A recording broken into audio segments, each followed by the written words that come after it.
नमस्कार। इतिहास किसी शिखा सीरीज प्रथम विश्वयुद्ध भाई एक गुरुत्वपूर्ण टॉपिक रे स्वागत करुच्चे आपण मानकु मु क्षीरद महतो। यह एक एमिति युद्ध थिला जो थे युद्ध समय रे गोटे कोटी 70 लाख लोक मरिथिले एवं युद्धर परिसमाप्ति पर युद्ध सन्निहित चोट एवं स्पानिश फ्लू कारण पाई आहुरी 5 कोटी लोक मृत्युवरण करथिले। एही युद्ध पर यूएसए पाई सुपर पावर बनिबार रास्ता फिटिथिला। एते सारा लोकंकर मृत्यु आंटीबायोटिक रो खोज रो कारण थिला। प्रथम आंटीबायोटिक पेनिसिलिन को अलेक्जेंडर फ्लेमिंग प्रथम विश्वयुद्ध पर आविष्कार करथिले। प्रथम विश्वयुद्ध बेले युद्ध रे व्यवहार निमंते टेक्नोलॉजिकल इंप्रूवमेंट देखा मिलता। इटालीर वैज्ञानिक मार्कोनी 1895 मसीह रेडियोर आविष्कार करथिले, जहाकु प्रथम थर पाई प्रथम विश्वयुद्ध बेले कम्युनिकेशन पाई व्यवहार करा जायतिला। टैंकर आविष्कारक ब्रिटेन एहाको 15 सेप्टेम्बर 1916 रे सर्वप्रथम बैटल ऑफ द सोम रे व्यवहार करथिला। 1914 रे जर्मनी रो सबमरीन यूबोट मार्केट को आसिला परे प्रथम विश्वयुद्ध रे तार उग्र रूप देखा मिलता। बहुड़ मात्रा रे मेसिन गन रो यूज होता। जो युद्ध रे 1917 रे प्रथम थर पर जर्मनी मुस्टार्ड गैस रो यूज करथिला, जहा चेहरा आखि फुसफुस एवं चर्म को गभीर भाव प्रभावित करुला। 1911 रे इटाली प्रथम थर पर एरोप्लेन उपरू सामान्य बॉम्बिंग करथिला, किंतु प्रथम विश्वयुद्ध रे यह बहुत अधिक भयंकरी एवं एक मुख्य युद्ध अस्त्र होता।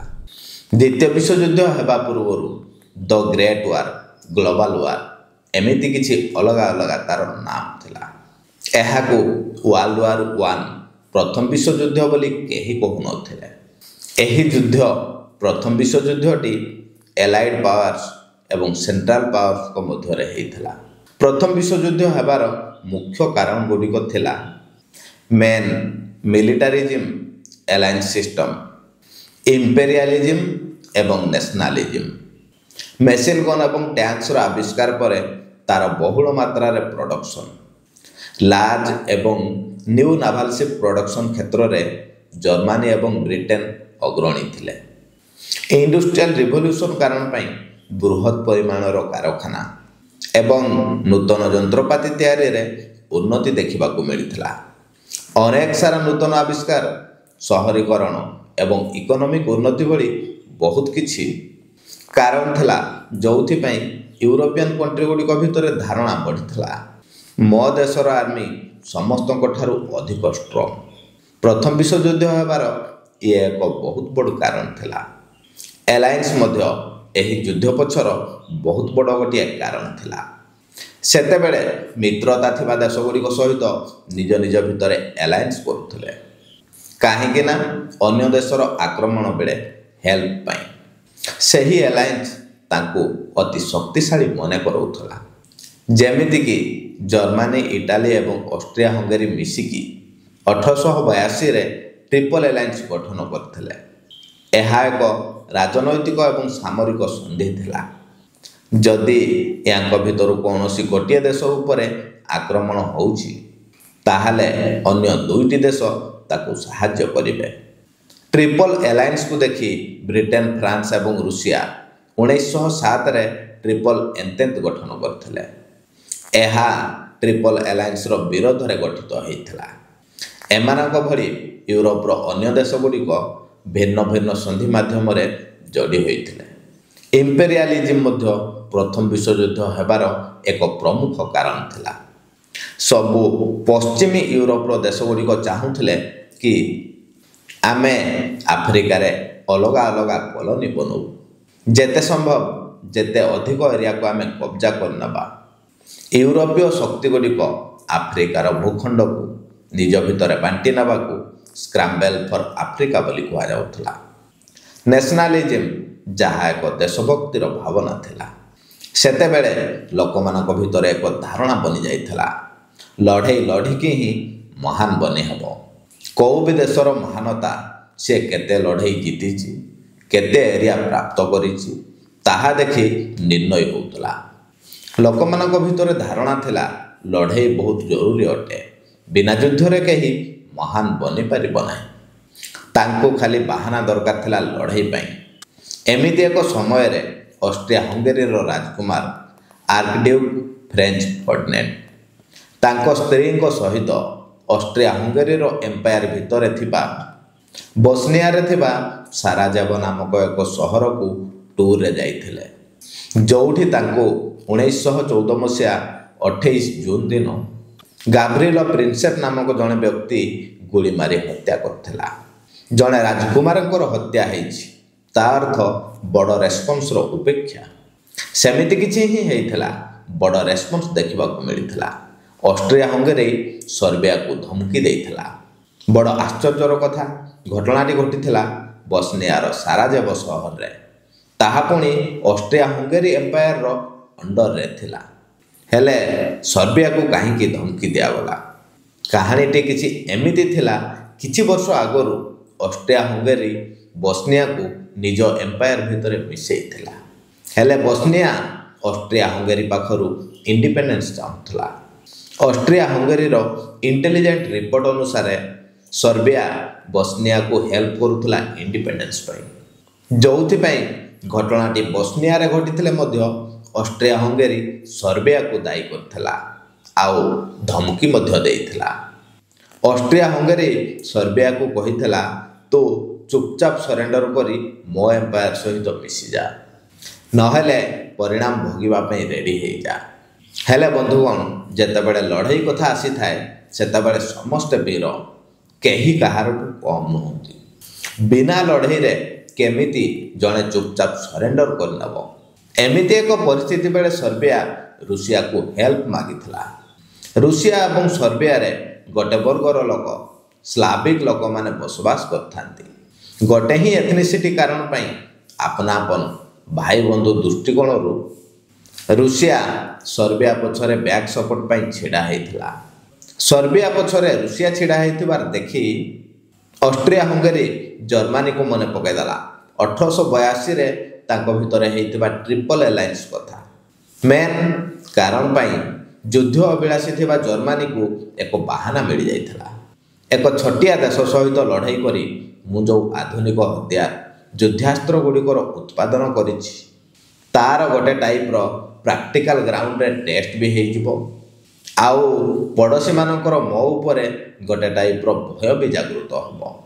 ଏମିତି କିଛି ଚିନ୍ତା କରି ଜର୍ମାନୀ ଅଷ୍ଟ୍ରିଆ ହଙ୍ଗେରୀ ସହିତ ମିଶି ସର୍ବିଆ ଉପରେ ଆଟାକ୍ କରିଦେଇଥିଲା। ସର୍ବିଆ ପଛରେ ତ ରୁଷିଆ ଥିଲା, ସେମିତିରେ ରୁଷିଆ ତୁରନ୍ତ ଜର୍ମାନୀ ଉପରେ ଆଟାକ୍ କରିଦେଇଥିଲା। ଟ୍ରିପଲ ଏଲାଏନ୍ସ ଟ୍ରିଟିଟି ପାଇଁ ଜର୍ମାନୀ ଅଷ୍ଟ୍ରିଆ ହଙ୍ଗେରୀକୁ ସାଥ ଦେଇଥିଲା। ତାହେଲେ ଟ୍ରିପଲ ଏଣ୍ଟେଣ୍ଟକୁ ତ ଗଠନ କରାଯାଇଥିଲା ଟ୍ରିପଲ ଏଲାଏନ୍ସର ବିରୋଧରେ। ସେମିତିରେ ବ୍ରିଟେନ ଆଉ ଫ୍ରାନ୍ସ ରୁଷିଆ ସପକ୍ଷରେ ଛିଡ଼ା ହେବା ସ୍ୱାଭାବିକ କଥା। ସେତେବେଳେ ଇଟାଲୀ ବହୁତ ବଡ଼ ଗୋଟିଏ ସମଝଦାରୀର କଥା କହିଥିଲା। ଜର୍ମାନୀ ଏବଂ ଅଷ୍ଟ୍ରିଆ ହଙ୍ଗେରୀ ମିଶି ସର୍ବିଆ ଉପରେ ଆଟାକ୍ କରିଛନ୍ତି। ଟ୍ରିପଲ ଏଲାଏନ୍ସରେ କଥା ହେଇଥିଲା, ସର୍ତ୍ତ ଥିଲା, ଯଦି କେବେ ଆମ ଭିତରୁ କାହା ଉପରେ ବି ବାହାର ଶକ୍ତି ଆଟାକ୍ କରୁଛି, ତାହେଲେ ଆମେ ସୁରକ୍ଷା ପାଇଁ ଏକତ୍ରିତ ହେବା, ନା କି କାହା ଉପରେ ଆଟାକ୍ କରିବା ପାଇଁ। ତମ ଉପରେ ଆଟାକ୍ ହେଇନି, ତମେ ସର୍ବିଆ ଉପରେ ଆଟାକ୍ କରୁଛ। ଏମିତି କିଛି କହି ଇଟାଲୀ ଦୁନିଆକୁ ଏକ ପଜିଟିଭ ମେସେଜ ଦେଇ ଯୁଦ୍ଧରେ ସାମିଲ ହେବାରୁ ନିଜକୁ ନିବୃତ୍ତ ରଖିଥିଲା। ଏହିସବୁ ଘଟଣା ଗୁଡ଼ିକ 1914 ମସିହାର ଜୁଲାଇ ମାସରେ ଘଟୁଥିଲା। ଅଗଷ୍ଟ ବେଳକୁ ଜର୍ମାନୀ ପ୍ଲାନ୍ କଲା, ପ୍ରଥମେ ଫ୍ରାନ୍ସକୁ ହରାଇବି, ତାପରେ ରୁଷିଆ କଥା ଦେଖାଯିବ। ଏଇଠି ଗୋଟିଏ କଥା ଲକ୍ଷ୍ୟ କରନ୍ତୁ, ଯାହା ପାଇଁ ଝଗଡ଼ା ଷ୍ଟାର୍ଟ, ଅଷ୍ଟ୍ରିଆ ହଙ୍ଗେରୀ ଏବଂ ସର୍ବିଆ ସେମାନେ ହାଇଡ୍ ହେଇଯାଉଛନ୍ତି, ଆଉ ମେନ୍ ଫୋକସ୍ରେ ଆସିଯାଇଛି ଜର୍ମାନୀ। ଜର୍ମାନୀ ଚିନ୍ତା କଲା, ଯେଉଁଟା ଫ୍ରାନ୍ସ ଏବଂ ଜର୍ମାନୀର ବର୍ଡ଼ର, ସେଇ ଜାଗାରେ ତ ଫ୍ରାନ୍ସର ସୈନିକମାନେ ପ୍ରସ୍ତୁତ ହୋଇ ରହିଥିବେ। ସେଥିପାଇଁ ଜର୍ମାନୀ ନିଜ ବର୍ଡ଼ର ଦେଇ ନ ଯାଇ ବେଲଜିୟମ ଭିତରେ ପଶି ଫ୍ରାନ୍ସର ପ୍ୟାରିସ୍ ପର୍ଯ୍ୟନ୍ତ ବିନା ରୁକାବଟରେ ଇଜିଲି ପହଞ୍ଚି ହେବ। ଏମିତି କିଛି ଚିନ୍ତା କରି ଜର୍ମାନୀ ନିର୍ଦ୍ଧାରିତ ବେଲଜିୟମର ରାସ୍ତା ଦେଇ ଫ୍ରାନ୍ସର ପ୍ୟାରିସ୍ ପର୍ଯ୍ୟନ୍ତ ପହଞ୍ଚି ମଧ୍ୟ ଯାଇଥିଲା। ଫ୍ରାନ୍ସର ରାଜଧାନୀ ପ୍ୟାରିସ୍ ପାଖରେ ଜର୍ମାନୀ ପହଞ୍ଚିଥିବା ବେଳେ ଅଚାନକ ବ୍ରିଟେନର ଆର୍ମି ସାମ୍ନାକୁ ଆସିଯାଇ ଜର୍ମାନୀର ଆର୍ମିକୁ ବାଧା ଦେଇଥିଲେ। କାହିଁକି ନା ବ୍ରିଟେନ ଟ୍ରିପଲ ଏଣ୍ଟେଣ୍ଟର ସଦସ୍ୟ ତ ଥିଲା, ତା ସହିତ ବ୍ରିଟେନର ବେଲଜିୟମ ସହିତ 1839ରେ ଏମିତି ହିଁ ଏକ ଟ୍ରିଟିରେ ସ୍ୱାକ୍ଷର ହୋଇଥିଲା। ଜର୍ମାନୀ ବେଲଜିୟମ ରାସ୍ତା ଦେଇ ଫ୍ରାନ୍ସରେ ପଶିଥିବା କାରଣ ପାଇଁ ବ୍ରିଟେନ ଜର୍ମାନୀ ସାମ୍ନାରେ ଛିଡ଼ା ହୋଇଥିଲା। ସେପଟେ ଅଟୋମାନ ଏମ୍ପାୟାର ରୁଷିଆ ଉପରେ ଆଟାକ୍ କରିଦେଲା, କାହିଁକି ନା ତାଙ୍କ ଭିତରେ ପୁରୁଣା ଦୁଶ୍ମନୀ ଥିଲା। ଏଥର ୟୁରୋପର ସବୁ ବଡ଼ ବଡ଼ ଦେଶ ଏହି ଯୁଦ୍ଧରେ ସାମିଲ ହୋଇସାରିଛନ୍ତି। ଯାହାର ଆର୍ମି ଯେଉଁଠି ଥିଲେ ସେଇ ଜାଗାରେ ହିଁ ଟ୍ରେଞ୍ଚେସ୍ ଖୋଳି ରହିଗଲେ। 3 ବର୍ଷ ପର୍ଯ୍ୟନ୍ତ ଯୁଦ୍ଧ ଲାଗି ରହିଲା। କେହି କାହା ପାଖରୁ କମ୍ ନୁହନ୍ତି, ସେମିତି ହିଁ ଯୁଦ୍ଧ ଚାଲିଥାଏ। ସମସ୍ତଙ୍କର ଆର୍ମି ଟ୍ରେଞ୍ଚେସ୍ ଭିତରେ ଛୁପି ଲଢ଼ୁଥାନ୍ତି, କାହାକୁ ବି କିଛି ଫାଇଦା ହେଉନଥିଲା। ଆର୍ମିମାନେ ଆର୍ଟିଲାରୀ ଫାୟାରରୁ ବଞ୍ଚିବା ପାଇଁ ଟ୍ରେଞ୍ଚେସ୍ ଭିତରେ ସିନା ଛୁପିକି ରହୁଥିଲେ, ହେଲେ ସେଇ ଟ୍ରେଞ୍ଚେସ୍ ଗୁଡ଼ିକରେ ବର୍ଷା ପାଣି ସବୁ ଜମୁଥିଲା।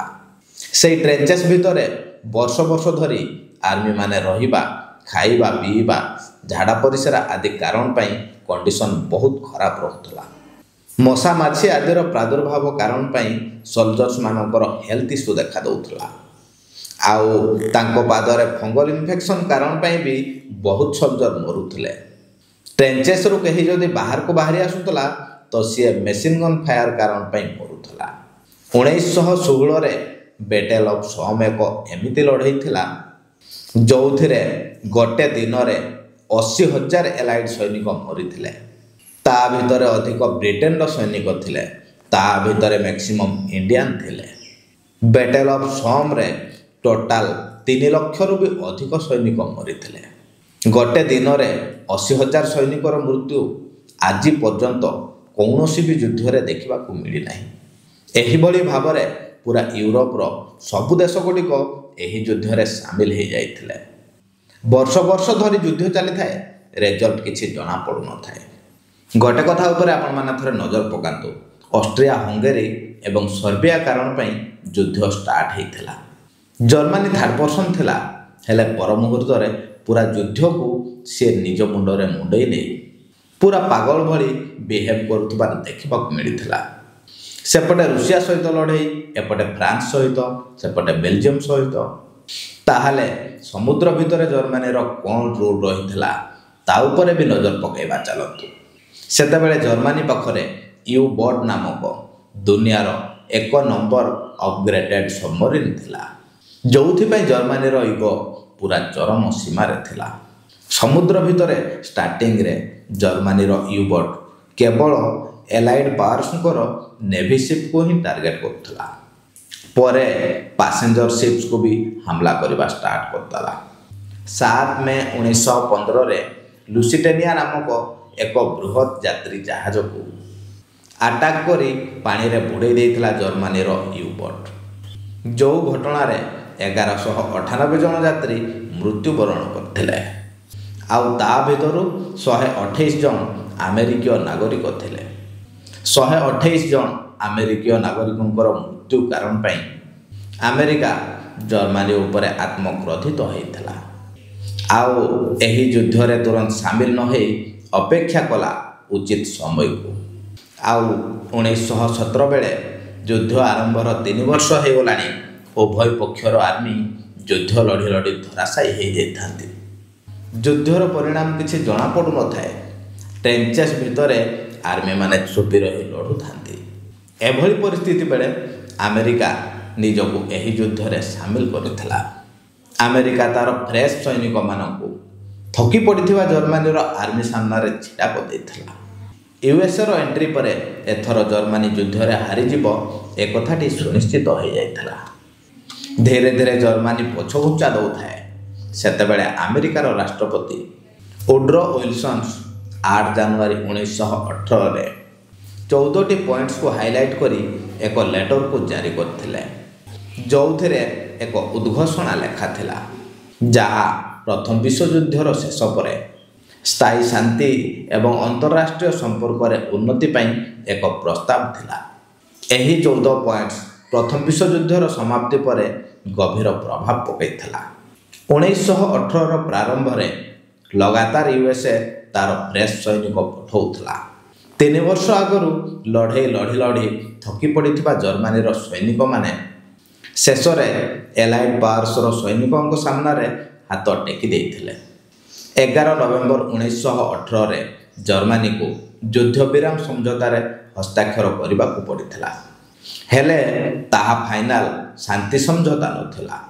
ତାହା କେବଳ ସିଜଫାୟାର ଏଗ୍ରିମେଣ୍ଟ ଥିଲା। ସମଝୋତା ହେଇଥିଲା 6-7 ମାସର ଡିସ୍କସନ୍ ପରେ 28 ଜୁନ 1919ରେ, ଯାହାର ନାମ ଥିଲା ଟ୍ରିଟି ଅଫ୍ ଭର୍ସାଇଲ୍ସ, ଯାହାକୁ ଫ୍ରାନ୍ସର ପ୍ୟାରିସର ପ୍ୟାଲେସ୍ ଅଫ୍ ଭର୍ସାଇଲ୍ସରେ କରାଯାଇଥିଲା। ଭର୍ସାଇଲ୍ସ ଫ୍ରାନ୍ସର ପୁରୁଣା ରାଜାମାନଙ୍କର ଏକ ପ୍ୟାଲେସ୍ ଥିଲା, ଯେଉଁଥିରେ ଇମ୍ପୋର୍ଟାଣ୍ଟ ଡିସ୍କସନ୍ ଥିଲା ଗିଲ୍ଡ ଅଫ୍ ୱାର୍ସ। ଜର୍ମାନୀର କାରଣ ପାଇଁ ହିଁ ଏତେ ବଡ଼ ନରସଂହାର। ପୁରା ଷ୍ଟୋରିକୁ ତ ଆପଣମାନେ ଶୁଣି ସାରିଛନ୍ତି। ତାହେଲେ ଏହାକୁ ନେଇ ଆପଣମାନଙ୍କର କ'ଣ ମତାମତ ରହିଛି କମେଣ୍ଟ ବକ୍ସରେ ନିହାତି ଜଣାଇବେ।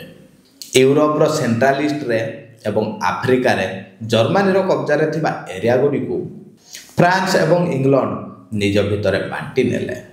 ଜର୍ମାନୀ ଉପରେ ହେଭି ୱାର୍ ରିପାରେସନ୍ ଲଦି ଦିଆଗଲା।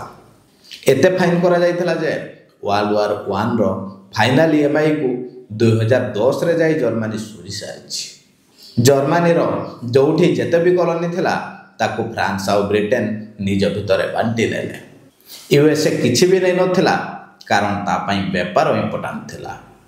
1914ରୁ ପ୍ରଥମ ବିଶ୍ୱଯୁଦ୍ଧ ଷ୍ଟାର୍ଟ ହେଇଥିଲା, ହେଲେ 1917ରେ ଯାଇ ୟୁଏସ୍ଏ ନିଜକୁ ଯୁଦ୍ଧରେ ସାମିଲ କରିଥିଲା। ତା ପଛର ମୂଳ କାରଣ ଥିଲା ୟୁଏସ୍ଏ ଦୁଇ ପକ୍ଷଙ୍କୁ ୱାର୍ ୱେପନ୍ସ, ଯୁଦ୍ଧାସ୍ତ୍ର, ଜାହାଜ ଏବଂ ଖାଇବା ପିଇବା ସାମଗ୍ରୀ ସପ୍ଲାଏ କରୁଥିଲା, ଯେଉଁଥିରୁ ସିଏ ମୋଟାଙ୍କର ପଇସା କମାଉଥିଲା। ଏହି ଯୁଦ୍ଧ ବେଳେ ଶହ ଶହ ବର୍ଷ ଆଗରୁ ବ୍ରିଟେନ, ଫ୍ରାନ୍ସ ଏବଂ ଜର୍ମାନୀ ନିଜ ନିଜ କଲୋନୀ ଗୁଡ଼ିକରୁ ଲୁଟିଥିବା ପଇସା ସବୁକୁ ଆମେରିକାକୁ ଦେଇ ୱାର୍ ୱେପନ୍ସ, ଯୁଦ୍ଧାସ୍ତ୍ର କିଣିଥିଲେ। ଆଉ ଆମେରିକାକୁ ଧନୀ କରିଦେଇ ୟୁରୋପିଆନ୍ କଣ୍ଟ୍ରି ଗୁଡ଼ିକ ଆମେରିକା ପାଖରେ ଋଣୀ ହେଇ ରହିଥିଲେ। ଜର୍ମାନୀର ହାଲତ ତ ଏତେ ଖରାପ ଥିଲା ଯେ ସେତେବେଳେ ଯୁଦ୍ଧ ଲଢ଼ିବା ପାଇଁ ଆମେରିକା ପାଖରୁ ଋଣ ନେଇଥିଲା, ଆଉ ଯୁଦ୍ଧ ପରେ ଟ୍ରିଟି ଅଫ୍ ଭର୍ସାଇଲ୍ସରେ କରାଯାଇଥିବା ଫାଇନ୍ର EMI ଭରିବା ପାଇଁ ପୁଣି ଋଣ ନେଉଥିଲା। ଯାହା ବି ହେଉ, ଟ୍ରିଟି ଅଫ୍ ଭର୍ସାଇଲ୍ସରେ ଜର୍ମାନୀକୁ ଦିଆଯାଇଥିବା ଦଣ୍ଡ ନାଇନସାଫି ଥିଲା, ଜରୁରତ ଠାରୁ ବହୁତ ଅଧିକ ଥିଲା, ଯେଉଁ କାରଣ ପାଇଁ ପର ମୁହୂର୍ତ୍ତରେ 1939 ମସିହାରେ ଦ୍ୱିତୀୟ ବିଶ୍ୱଯୁଦ୍ଧକୁ ସାମ୍ନା କରିଥିଲେ ବିଶ୍ୱବାସୀ। ଏହି କଥାଟିକୁ ମୁଁ କହୁନାହିଁ, ଇତିହାସକାରମାନେ କହି ରଖିଛନ୍ତି। ଇଏ ତ ଥିଲା ପ୍ରଥମ ବିଶ୍ୱଯୁଦ୍ଧର କାହାଣୀ। ତାହେଲେ ଏହି ଭିଡ଼ିଓରେ ବର୍ତ୍ତମାନ ପାଇଁ ଏତିକି। ପୁଣି ଦେଖା ହେବ ଆପଣମାନଙ୍କ ସାଥିରେ ନେକ୍ସଟ ଭିଡ଼ିଓରେ। ସେତେବେଳେ ପର୍ଯ୍ୟନ୍ତ ମୁଁ ଆପଣମାନଙ୍କ ପାଖରୁ ବିଦାୟ ନେଉଛି। ଧନ୍ୟବାଦ।